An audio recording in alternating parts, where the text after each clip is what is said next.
পৃথিবীর সবচেয়ে রহস্যময় দেশগুলোর একটি, যে দেশকে নিয়ে একদিকে আছে প্রচুর ইতিহাস আর অন্যদিকে আছে নানা বিতর্ক, গল্প আর কৌতূহল। ইরান পশ্চিম এশিয়া এবং মধ্যপ্রাচ্যের একটি গুরুত্বপূর্ণ দেশ। ইতিহাসের দিক থেকে এটি পৃথিবীর সবচেয়ে প্রাচীন সভ্যতাগুলোর মধ্যে একটি, যেখানে হাজার বছর আগে থেকেই শক্তিশালী সাম্রাজ্য গড়ে উঠেছিল। দেশটির রাজধানী হল তেহরান, যা শুধু রাজনৈতিক কেন্দ্রই নয়, বরং আধুনিক সংস্কৃতি, ব্যবসা এবং জনজীবনেরও একটি বড় কেন্দ্র। ইরান এশিয়ার এমন একটি অংশে অবস্থিত যেখানে পূর্ব ও পশ্চিমের সভ্যতা একে অপরের সঙ্গে মিশে গেছে। এর উত্তরে আছে ক্যাসপিয়ান সাগর, দক্ষিণে পারস্য উপসাগর এবং উমান উপসাগর। পাহাড়, মরুভূমি এবং উর্বর উপত্যকা সব কিছুর মিশ্রণ এই দেশটিকে ভৌগোলিকভাবে অত্যন্ত বৈচিত্র্যময় করে তুলেছে। আয়তনের দিক থেকে ইরান বিশ্বের বড় দেশগুলোর মধ্যে একটি, যার কারণে এখানে এক দেশেই বিভিন্ন ধরনের আবহাওয়া, জীবনধারা এবং সংস্কৃতি দেখা যায়। কেন ইরান এত আলোচনায় থাকে? ইরান সবসময়ই আন্তর্জাতিক খবরের কেন্দ্রবিন্দুতে থাকে। এর পেছনে কয়েকটি কারণ রয়েছে: রাজনৈতিক অবস্থান এবং আন্তর্জাতিক সম্পর্ক, তেল ও গ্যাসের বিশাল মজুদ, প্রাচীন পারস্য সভ্যতার ঐতিহ্য, ধর্মীয় ও সাংস্কৃতিক প্রভাব এবং আধুনিক বিশ্বের সঙ্গে এর জটিল সম্পর্ক। এই সব কিছু মিলিয়ে ইরানকে শুধু একটি দেশ হিসেবে না দেখে, বরং একটি রহস্যময় ইতিহাসের কেন্দ্র হিসেবে দেখা হয়। পৃথিবীর সবচেয়ে প্রাচীন এবং শক্তিশালী সভ্যতাগুলোর একটি, যার গল্প শুরু হয়েছিল হাজার হাজার বছর আগে, আজও বিশ্ব ইতিহাসকে নাড়িয়ে দেয়। ইরানের ইতিহাসের শুরু, পারস্য সভ্যতার জন্ম। আজকের ইরান অঞ্চলটি একসময় পরিচিত ছিল পারস্য নামে। এই ভূমি শুধু মরুভূমি আর পাহাড়ের দেশ ছিল না, এটি ছিল এক বিশাল সভ্যতার কেন্দ্র, যেখানে জন্ম নিয়েছিল রাজনীতি, আইন, সংস্কৃতি এবং সাম্রাজ্য গঠনের আধুনিক ধারণা। প্রাচীন পারস্য সভ্যতার সবচেয়ে বড় শক্তি ছিল তাদের সংগঠিত শাসন ব্যবস্থা এবং বিশাল সাম্রাজ্য বিস্তারের ক্ষমতা। তারা শুধু যুদ্ধ করত না, বরং বিভিন্ন জাতি ও সংস্কৃতিকে একসাথে ধরে রাখার এক অনন্য পদ্ধতি তৈরি করেছিল। সাইরাস দ্য গ্রেট ইতিহাসের এক অসাধারণ শাসক। এই সাম্রাজ্যের ভিত্তি গড়ে তোলেন এক অসাধারণ নেতা, সাইরাস দ্য গ্রেট। তিনি শুধু একজন রাজা ছিলেন না, তিনি ছিলেন একজন বিপ্লবী শাসক। তিনি যুদ্ধের মাধ্যমে শুধু ভূমি জয় করেননি, বরং জয় করার পর সেই অঞ্চলের মানুষকে তাদের ধর্ম, সংস্কৃতি এবং স্বাধীনতা বজায় রাখার সুযোগ দিয়েছেন। এটাই ছিল তার সবচেয়ে বড় শক্তি, ভয় নয়, বরং সম্মানের মাধ্যমে শাসন করা। অ্যাচেমেনিড সাম্রাজ্য, বিশ্বের প্রথম সুপার পাওয়ার। সাইরাস দ্য গ্রেটের হাত ধরে জন্ম নেয় ইতিহাসের অন্যতম শক্তিশালী সাম্রাজ্য, অ্যাচেমেনিড এম্পায়ার। এই সাম্রাজ্য একসময় বিস্তৃত ছিল এশিয়া, আফ্রিকা এবং ইউরোপের বিশাল অংশ জুড়ে। এটাই ছিল বিশ্বের প্রথম সুপার পাওয়ার বলা যায় এমন একটি সাম্রাজ্য। তারা তৈরি করেছিল উন্নত রাস্তা ব্যবস্থা, ডাক যোগাযোগ ব্যবস্থা এবং প্রশাসনিক কাঠামো, যা সেই সময়ের জন্য ছিল অবিশ্বাস্যভাবে উন্নত। সংস্কৃতি ও শক্তির মিশ্রণ। পারস্য সভ্যতা শুধু শক্তির জন্য বিখ্যাত ছিল না, বরং সংস্কৃতির জন্য ছিল অনন্য। এখানে একসাথে বিকশিত হয়েছিল ধর্ম, শিল্প, স্থাপত্য এবং বিজ্ঞান। তাদের রাজপ্রাসাদ, যেমন পার্সেপোলিস, আজও ইতিহাসের এক জীবন্ত সাক্ষী হয়ে দাঁড়িয়ে আছে। পারস্য সভ্যতার প্রভাব আজও বিশ্বে দেখা যায়। আধুনিক শাসন ব্যবস্থা, প্রশাসনিক কাঠামো এবং আন্তর্জাতিক সম্পর্কের অনেক ধারণার ভিত্তি এই সভ্যতা থেকেই এসেছে। ইরান শুধু একটি দেশ নয়, এটি ইতিহাসের এমন একটি অধ্যায় যা পুরো পৃথিবীর সভ্যতাকে গড়ে তুলতে সাহায্য করেছে। যে সাম্রাজ্য একসময় 3 মহাদেশ শাসন করত, তার গল্প আজও আমাদের শেখায় শক্তি শুধু অস্ত্রে নয়, বরং বুদ্ধি, ন্যায় ও নেতৃত্বেও লুকিয়ে থাকে। ইরানের ইসলামিক বিপ্লব, পুরো দেশ বদলে গেল কিভাবে? একসময় ইরান ছিল এক সম্পূর্ণ ভিন্ন পথে চলা দেশ। পশ্চিমা সংস্কৃতি, আধুনিকীকরণ আর একক শাসনের প্রভাব তখন সমাজের প্রতিটি স্তরেও গভীরভাবে ছড়িয়েছিল। কিন্তু এই স্থিতিশীলতার নিচে ধীরে ধীরে জমে উঠছিল অসন্তোষ, ক্ষোভ আর পরিবর্তনের আগুন। 1979 সালে ঘটে যায় ইতিহাসের এক বড় মোড়, ইরানিয়ান রেভলিউশন। এই বিপ্লব শুধু একটি পরিবর্তন ছিল না, এটি ছিল পুরো রাষ্ট্র ব্যবস্থা, সমাজনীতি এবং চিন্তাধারার এক আমূলোত্থান। তৎকালীন শাসক শাহের বিরুদ্ধে মানুষের ক্ষোভ ক্রমশ বাড়তে থাকে। সাধারণ মানুষ, ধর্মীয় নেতা, ছাত্র সমাজ সবাই একসাথে রাস্তায় নেমে আসে।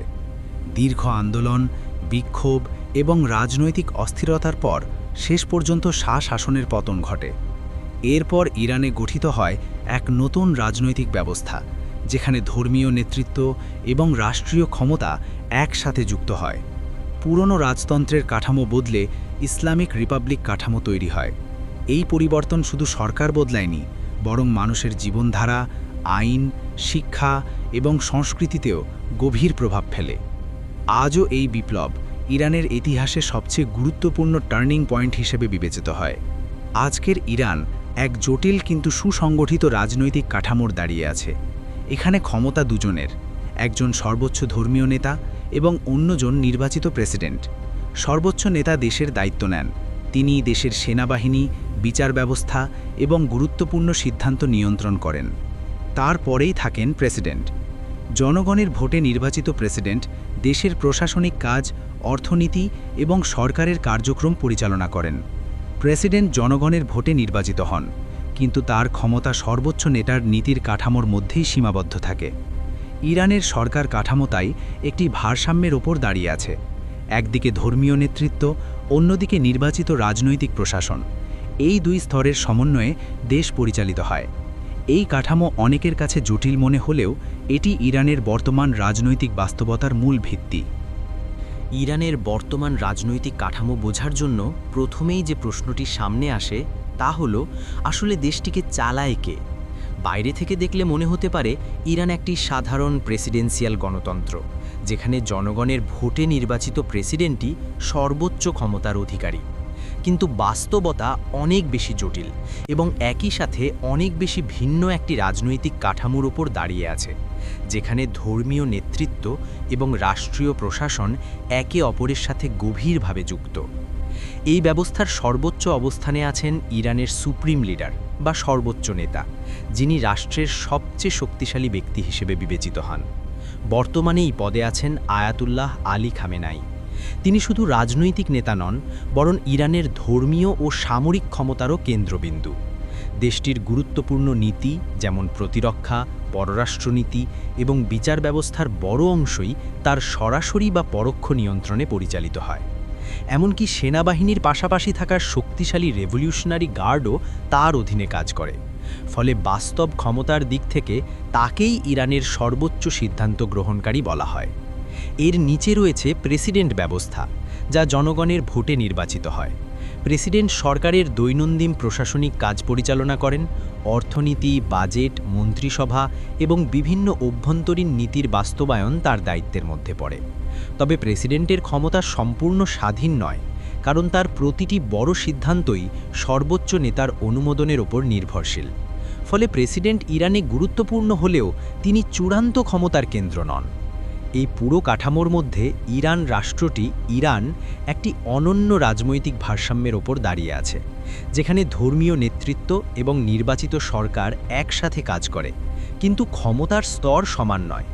রাজধানী তেহরানে বসে মূল প্রশাসনিক কার্যক্রম পরিচালিত হয়, যেখানে প্রেসিডেন্টের দফতর এবং বিভিন্ন মন্ত্রণালয় রাষ্ট্রীয় কার্যক্রম বাস্তবায়ন করে।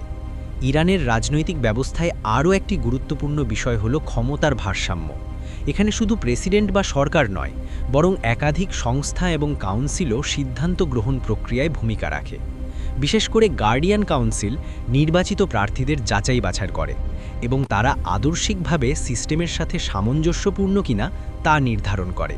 এর ফলে ইরানের রাজনৈতিক কাঠামোতে গণতান্ত্রিক উপাদান থাকলেও তা সম্পূর্ণ পশ্চিমা ধাঁচের গণতন্ত্রের মতো নয়।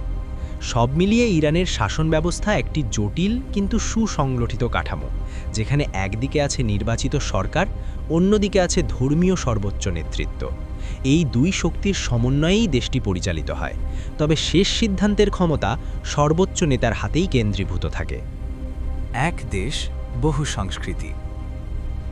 মধ্যপ্রাচ্যের হৃদয়ে অবস্থিত ইরান শুধুমাত্র একটি রাষ্ট্র নয়, এটি এক বিশাল সাংস্কৃতিক মোজাইক, যেখানে ইতিহাস, ধর্ম এবং মানুষের বৈচিত্র্য একসাথে মিশে তৈরি করেছে এক অনন্য সমাজ। প্রায় 9 কোটিরও বেশি মানুষের এই দেশটি জনসংখ্যার দিক থেকে অঞ্চলের অন্যতম গুরুত্বপূর্ণ শক্তি, যেখানে তরুণ প্রজন্মের সংখ্যাই বেশি, আর এই তরুণরাই ভবিষ্যতের ইরানকে নতুনভাবে গড়ে তোলার স্বপ্ন দেখছে। ইরানের ধর্মীয় কাঠামো মূলত শিয়া মুসলিমদের দ্বারা গঠিত, যা বিশ্বের মধ্যে একটি ব্যতিক্রমী বৈশিষ্ট্য, কারণ অধিকাংশ মুসলিম দেশ সুন্নি সংখ্যাগরিষ্ঠ হলেও ইরান সম্পূর্ণ ভিন্ন একটি পথ অনুসরণ করে এসেছে। এখানে ইসলাম শুধুমাত্র একটি ধর্ম নয়, বরং রাষ্ট্র ব্যবস্থা, আইন এবং মানুষের দৈনন্দিন জীবনের একটি গুরুত্বপূর্ণ অংশ। মসজিদ, ধর্মীয় অনুষ্ঠান এবং ঐতিহ্য মানুষের জীবনের সাথে গভীরভাবে জড়িয়ে, যা সমাজের প্রতিটি স্তরে প্রভাব ফেলছে।